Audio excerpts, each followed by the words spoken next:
Daniel बाबुल में एक यहूदी था। जब मादियों और फारसियों ने इज़राइल पर अधिकार कर लिया था, दानियल प्रतिदिन अपने देश में यरूशलेम की ओर मुँह करके प्रार्थना करता था। दानियल राजा दारा के 120 कर्मचारियों के ऊपर नियुक्त राज्यपालों में से एक था। दानियल ने राजा को अन्य राज्यपालों से बेहतर काम करके दिखाया, इसीलिए राजा ने उसे उन सब के ऊपर पूरे साम्राज्य का प्रभारी नियुक्त कर दिया। दूसरे राज्यपाल उससे ईर्ष्या रखने लगे और उसकी कमियां ढूंढने लगे, लेकिन वे कुछ भी न ढूंढ सके क्योंकि दानियल भरोसेमंद और ईमानदार था। वे कहने लगे, हम दानियल में कोई कमी नहीं ढूंढ सकते, इसीलिए हमें उसे उसके परमेश्वर की आराधना के विषय में ही फंसाना होगा। इसीलिए वे राजा से मिलने पहुंचे और उससे कहा, राजा दारा, तेरे राज्य के सारे प्रधान यह चाहते हैं कि आप एक आदेश दें जिसके अनुसार 30 दिनों तक आपके अलावा किसी और ईश्वर की आराधना ना की जाए। जो कोई इस आज्ञा का उल्लंघन करे उसे शेरों की मान में डाल दिया जाए। राजा दारा ने उस आदेश पर हस्ताक्षर कर दिए, क्योंकि मादियों और फारसियों का कानून बदला नहीं जा सकता था। जब दानियल ने इन बातों के बारे में सुना तो वह अपने घर गया। उसने ऊपर जाकर खिड़की खोली और यरूशलेम की ओर मुँह करके प्रार्थना करने लगा।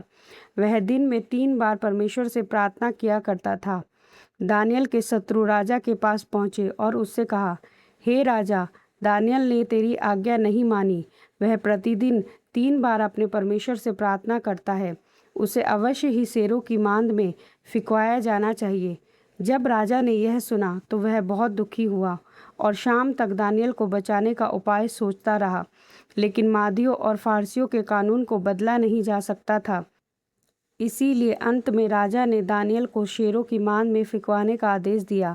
उसने दानियल से कहा, काश तेरा परमेश्वर जिसकी तू आराधना करता है तुझे शेरों से बचाए। इसके बाद गुफा के मुंह को पत्थर से ढक दिया गया और उस पर राजकीय मुहर लगा दी गई ताकि कोई दानियल को बचा न सके।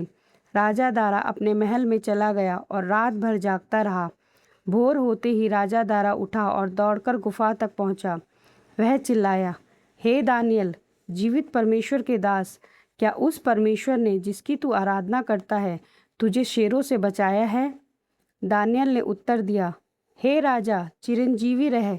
परमेश्वर ने अपने स्वर्गदूत को भेजकर शेरों के मुंह को बंद कर दिया ताकि वे मुझे कोई नुकसान न पहुंचा सके।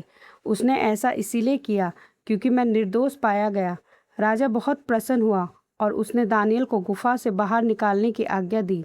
इसके बाद राजा ने दानियल पर आरोप लगाने वालों को शेरों की मांद में फिंका दिया। शेरों ने उसे फाड़ डाला और उनकी हड्डियां तक चबा गई। अब राजा दारा ने सारे देशों के लोगों को यह संदेश लिखवाकर भेजा, मैं आज्ञा देता हूँ कि हर कोई दानियल के परमेश्वर का भय माने और उसका आदर करे, क्योंकि वह जीवित परमेश्वर है। उसका राज्य सदा बना रहेगा, उसका राज्य कभी समाप्त नहीं होगा और उसकी सामर्थ कभी नष्ट नहीं होगी। वह बचाता है, छुड़ाता है और अद्भुत काम करता है। उसने दानियल को शेरों से बचाया। इस प्रकार दानियल दारा के राज्य और फारसी राजा खुसरू के राज्य में उन्नति करता रहा।